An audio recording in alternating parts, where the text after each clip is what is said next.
The teams for the Rugby World Cup semi-final between New Zealand and between Argentina are out. It's quite handy having those right there, isn't it? Yeah, they're out. Now, it seems like there's slightly less excitement for this than there was last week for the teams for the quarterfinals. Slightly more muted.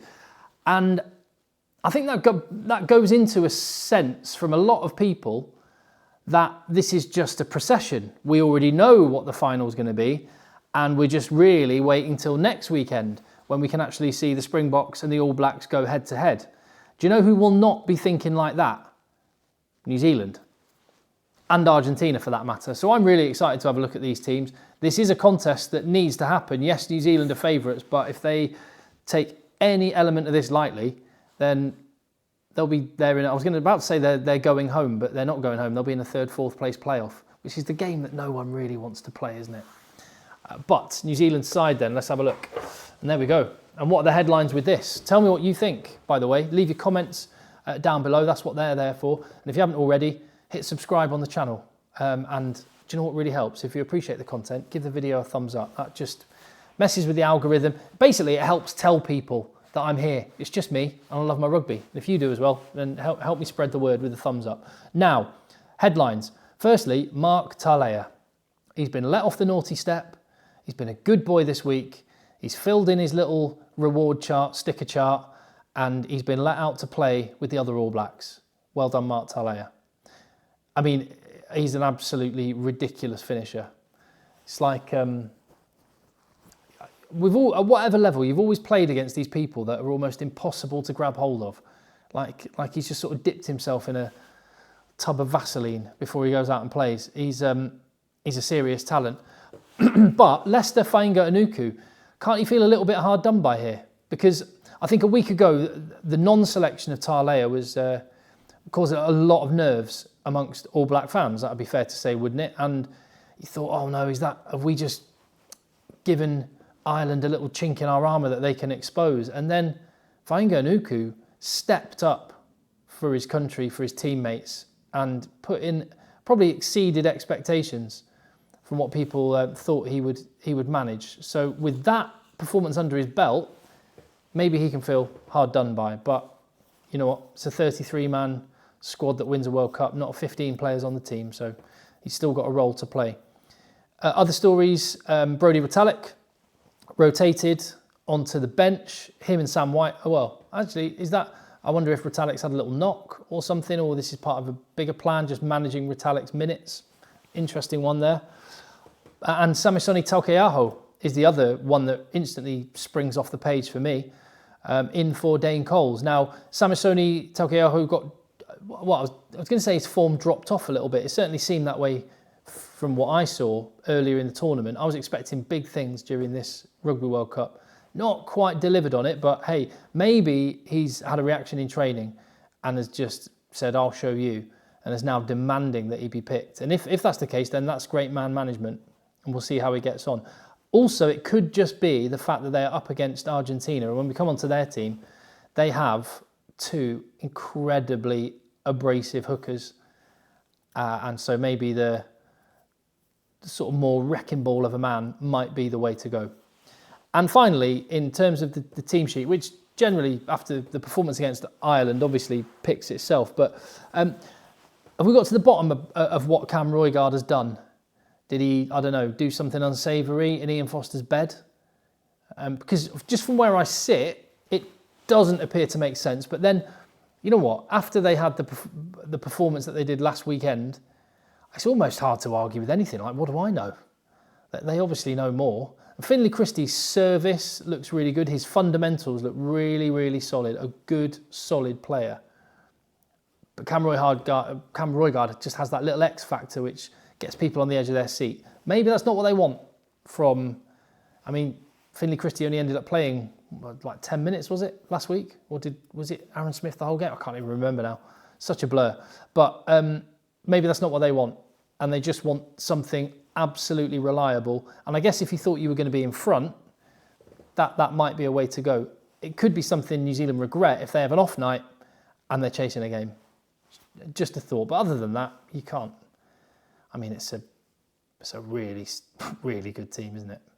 And I think I said when the teams for New Zealand, Ireland were announced last week, De Groot and Lomax, I said, and it's stating the obvious because I'm sure you had the same thought, that is a game-changing shift when they're both in the team.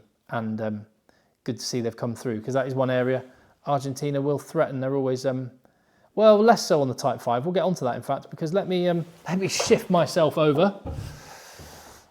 Let's talk about Argentina. Yes, as you were with Argentina. The one name that the Argentinian fans would have been looking to for this one would be Santiago Chocobares. He is fit and available to take his place in the centre. Went off with a knock. Other than that, is as you were, and why not? And there was a definite step up in performance from Argentina in the second half against Wales. They did not look good in that first half, or to put it another way, Wales looked really good in that first half. And I think when I look at that team, what's Argentina's route to winning, to causing an upset? I mean, they have beaten New Zealand a couple of times in the last few years. So it's not an alien concept that they could win a game, particularly a one-off game. And we know they're, that'd be the first thing. Argentina just have to play with all that emotion and passion. And maybe, do you know what? Maybe they have to risk Thomas Lavanini getting a red card. Maybe they have to have a little bit of red mist.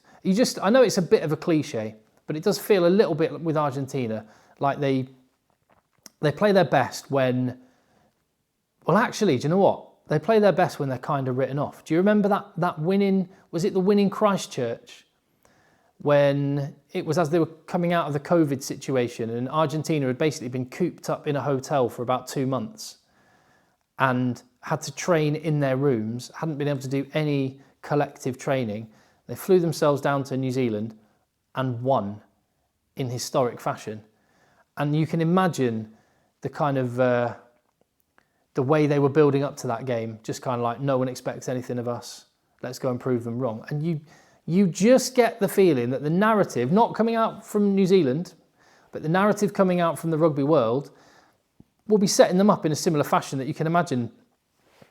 You can imagine Marcus Kremer on Friday night having a stare like Sam Cane's stare, maybe even scarier, a stare in the tunnel. When Argentina play with a sense of purpose, or like they're written off or not rated, then that makes them dangerous. So I want them to come out with passion. I've already mentioned Marcus Kremer. Him and Juan Martin Gonzalez and Facundo Issa have to have the game of their lives in the back row. They're capable of it. Also, here's another thing that has to happen if Argentina are going to upset the apple cart. Emiliano Buffelli has to kick every single point that is offered. And this is cup rugby. Take the points. Take the points. Bet Ireland couldn't have done a lot more, but I wonder if that's the thought Johnny Sexton has had in the last few days. Anyway, what else has to happen? I reckon they've got to score a couple of maul tries. If Julian Montoya is at the back of a maul and scores a couple of times, Argentina are in business. And Santi Carreras at fly half has to have the game of his life. He was much, much better against Wales, particularly in the second half. And I think that leads to the final X factor, Michael Cheika. He got the better of Warren Gatland in that halftime team talk in the quarter-final. Argentina completely shifted the way they played. Suddenly the kicks were finding grass and were a lot more tactically astute. And Argentina were playing in the right way, in the right places. And that just had Michael Cheika's fingerprints all over it. He's got to cook something up tactically that can leverage what Argentina are the best at and try and expose a weakness in New Zealand. If they can do all of those things, which is a humongous ask, then yeah, a win is absolutely possible. Now, finally, I've got a... let me see if I can make that a little bigger. That is my combined 23-man squad. So I've taken the 23 men from Argentina, the 23 men from New Zealand, and put them into one 23-man squad. And it just gives you a sense of where the balance of power lies, where the areas may be for one team to exploit. And well, in this case, it just shows that New Zealand have got better personnel throughout the squad. Julian Montoya, I think, would make the New Zealand starting team if he were a Kiwi. I've put Marcus Kremer at 7. Now, Sam Cane had the game of his life, a game that may well define his career when we look back on it in years to come. Nevertheless, if I was just being really objective and cold, I'd pick Marcus Kremer. And that is a frightening pair of flankers and frees up Ardie Savia to do all sorts of incredible things. And Mateo Carreras, the only member of the back line that would get in. Again, even though I've said Mark Talea is a ridiculous finisher, Carreras is crazy, the things he can do. And on the bench, Augustine Crevi. So again, just to emphasise that point I made, Argentina have two really, really, really good hookers. Augustine Crevi defying the years. Julian Montoya is an absolute talisman. And other than that, all New Zealand, which I think just leads me to maybe fire up Argentina a little bit more by saying, yeah, New Zealand are going to win this. They could win this quite comfortably. There you go. Argentina can play that, add it to the list of people that are predicting the same thing, and then come out with steam coming out of their nostrils, ready to take someone's head off. Not literally. But yeah, I'm really looking forward to the game. I'm going to be back in Paris. You may notice I'm at home right now. This is my home. I came back on Tuesday. I fly back tomorrow. Just a whistle-stop visit. And just to emphasise how much rugby is like completely front and centre in my life. So I got back yesterday evening. Today I've been, I've just got the coat on really. I just realised that's Manchester Metropolitan University. I coached one of the teams. So I've been in North Wales watching them in their match this afternoon. And I'm going to be going in about 20 minutes actually. Going to go and coach my son's rugby team, because they've got a big Lancashire Cup match this weekend. So even when I'm home for 36 hours, I managed to fill most of that time doing rugby stuff, including this video right here, which I would love it if you would give it a thumbs up. I'd love it if you'd subscribe to the channel, and I'd love it if you tell me your comments. What do you think of the two teams? I will see you on the next one. Tomorrow morning, South Africa and England announce their squads.